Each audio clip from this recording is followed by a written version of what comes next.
There's a large contingent of men out there who don't want to wear makeup, who don't want to be girls, who don't want to be told they're toxic because they want to go to the gym, who want to drive nice cars, who want to have money, who want to have hot chicks. And there's nothing wrong with us. We are not evil. We are not bad. We're not misogynistic. We're not out to hurt anybody. Let me tell you one more thing.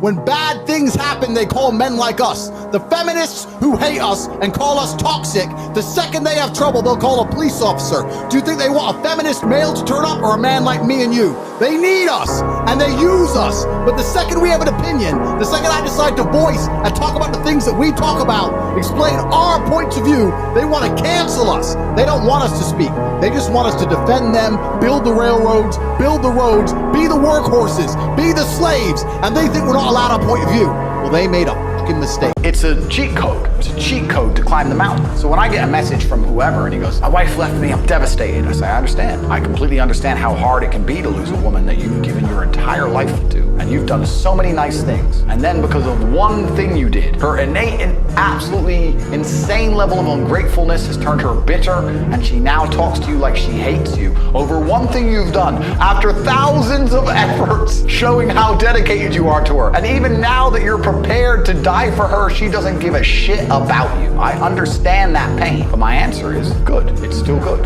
The bad things that are happening to you are what you need to become the man that you want to be. Think about the biggest transformative stages in your life. Think about the times you got the most work done.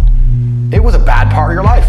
I was a 4-time kickboxing world champion. For 12 years, I trained 5 hours a day, 6 days a week. And I was motivated to train probably about 25% of the time. The rest of the time I went because I am disciplined. You don't feel like going through that shit on a Wednesday morning when you wake up, but you have to do it because you're disciplined. People say to me, I want to be rich. And I say, okay, well, I want to be able to ice skate, but I don't want to be able to ice skate enough to go learn how to ice skate because I can't be bothered. Surely, if I could click my fingers and be a figure skater, I'd click my fingers. Who wouldn't? But I don't want to actually go train.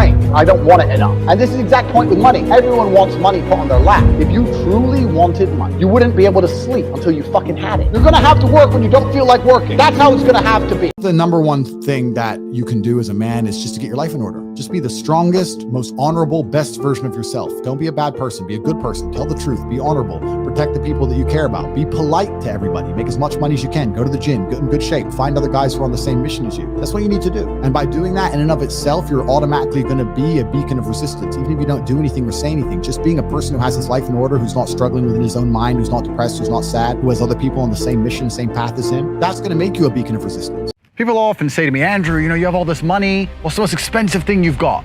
Well, the most expensive thing I've got houses worth $20 million. I got $5 million cars. I've got diamond watches worth $2-3 million each. But the true most expensive things in the world are 1, peace of mind, and 2, time. I say this, if I'm laying in bed with my girl, and she's like, oh, let's just stay in bed a few hours. I say, this is probably the most expensive activity I could undertake. Laying in bed for 2 hours without checking my phone without working. Probably the most expensive thing I could possibly do. If I were to go out for 2 hours and spend money, but I was working at the same time on my phone, and anybody who knows me well knows I'm always on my phone, I will make more than I spend. But sitting there without a phone for 2 hours is extremely expensive for me. But peace of mind, along with time, peace of mind is also something else that's very expensive and it's worth so much money. I will pay unlimited money for private security. I'll pay unlimited money to make sure I have the table in the corner with my back to the wall. I will pay anything it takes to have peace of mind. Unfortunately, I was born with a mind that is hard to occupy, and I find everything boring. I find the cinema boring, I find clubbing boring, conversations, family dinners, festivals, holidays, all the crap that everyone enjoys bores the life out of me. The only thing that keeps me mildly entertained, something which is so dangerous that I'm scared. I totally understand why people climb Mount Everest. I totally understand why people jump off tall buildings. And that's exactly the same reason I get in the ring. Because without it, I just live numb and bored all of the time. Every single time in the run to a fight, I think, why am I doing this? What am I risking my life for? What if I get a broken hand or a fractured skull or whatever? But I don't feel like I have a choice but to do it.